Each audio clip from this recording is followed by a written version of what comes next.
Welcome everyone to our second episode of our Introduction to Endless Dungeon series. It's Haz here, and previously we've discussed the very basics of the new dungeon crawler and what makes it fun and exciting, but now it's time to talk about the parts that make it a true roguelite experience, meta progression, and lasting upgrades. Now welcome to the station Saloon. Get ready to be more familiar with this place, as it is the hub area for all you spacefarers stuck here, and it is the base of operations for upgrading our equipment, hacking through the districts, unlocking the lost archives, or just having a drink at the local cafe. We all deserve some R&R. At the core of it all, you will find the Reloader. No one knows much about this thingamajig, but it's hell of a lot useful, that's for sure, and allows us to have more than a chance to explore this graveyard of a station, even if it doesn't exactly reduce the pain of getting munched on by monsters. Oh well, everything has a price, I guess. Around the Reloader can be found the three main districts of the first floor, where you can start your expeditions down towards the reactor and core districts, but you will have to unlock them first by finding their district keys first, which we'll talk about in a bit once we get to Viggy, our designated station hacker.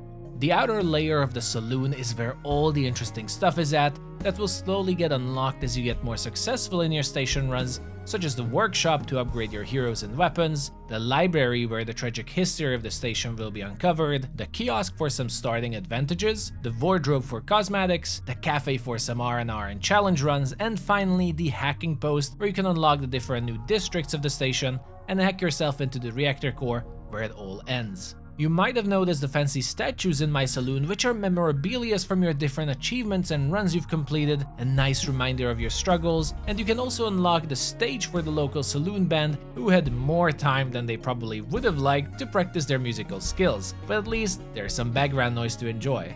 Now let's go a bit deeper than just introductions.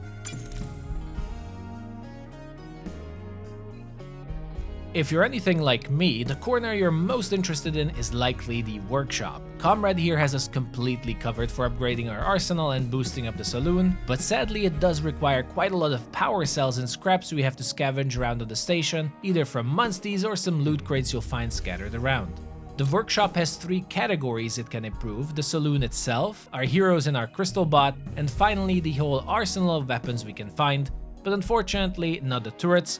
Remember, those are upgraded in research stations you'll find during expeditions.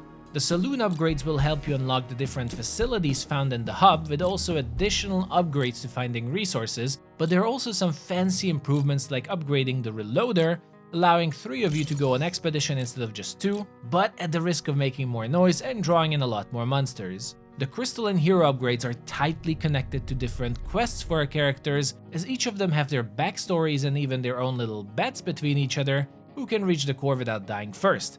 After all, what's immortality without some risk and competition, right? But as you complete more of your tasks, you'll unlock ability slots up to 3 at launch, allowing you to customize your characters in certain ways, like making the sweeper specialize more in turrets, or become more proficient with your guns. Once again, experiment what works best. Finally, the weapons section. Here you'll find every single gun you've already found on your missions, and you'll be able to use your accumulated power cells to upgrade them, either their damage, range, or other special attributes to help them against hordes of monsters. There's at least 30 weapons to choose from which ones you'd like to perform better, and eventually you will have a fully upgraded arsenal ready to go. That is pretty much the workshop. Let's move on.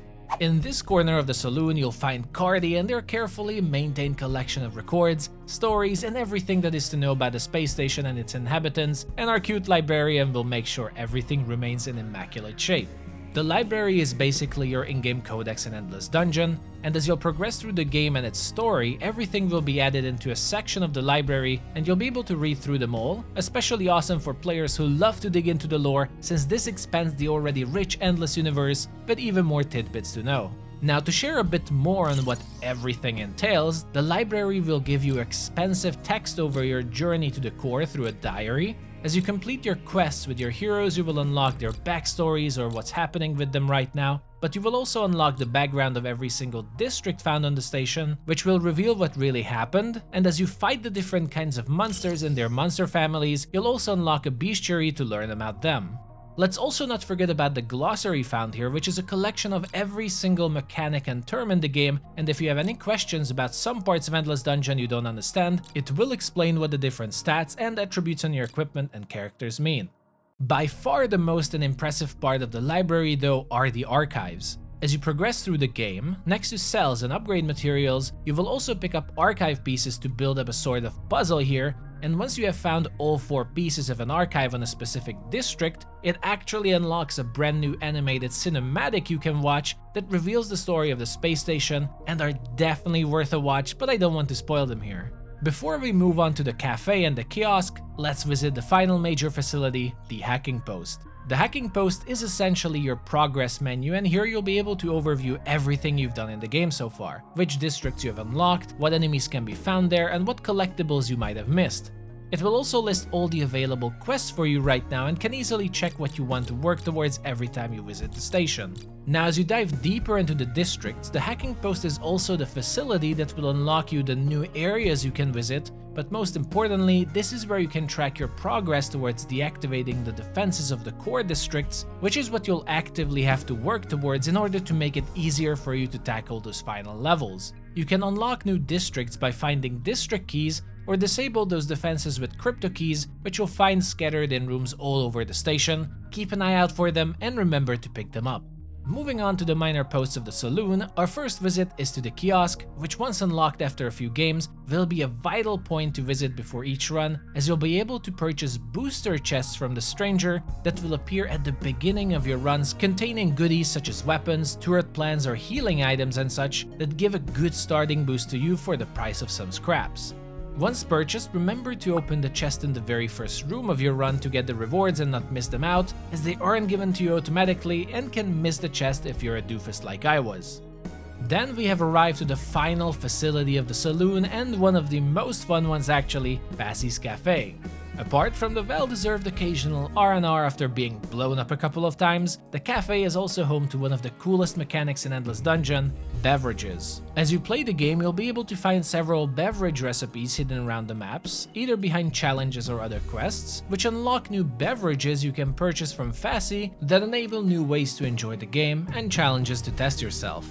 So beverages, to be precise, are your challenge mode options for Endless Dungeon that you can enable before venturing out, that offer very unique ways of playing the game, such as Pepper Punch, for example, increasing the damage of all your turrets by 50%, but each shot will also deal 100% of the damage back to them, making your turrets extremely powerful, but also very fragile. Each beverage will offer a new way to enjoy Endless Dungeon, and are a part of the endgame to complete the most hardcore of challenges the station has to offer. So test them all out and become the ultimate spacefarer. That was our quick and to the point tour guide across the station and the Saloon. Hopefully now you know exactly what you can expect over here with us and what you can unlock through the various activities and quests in Endless Dungeon. This was the second episode of our official Beginner's Guide to Endless Dungeon, exploring progression and the Saloon. Make sure to check out the first one if you've missed it, and in the last episode we'll venture into a test expedition towards the core and discuss how the general gameplay flow is and how co-op works in Endless Dungeon. Hope you enjoyed this video. Make sure to like and subscribe to stay tuned for more content. Thank you for watching, and I'll see you in the next episode.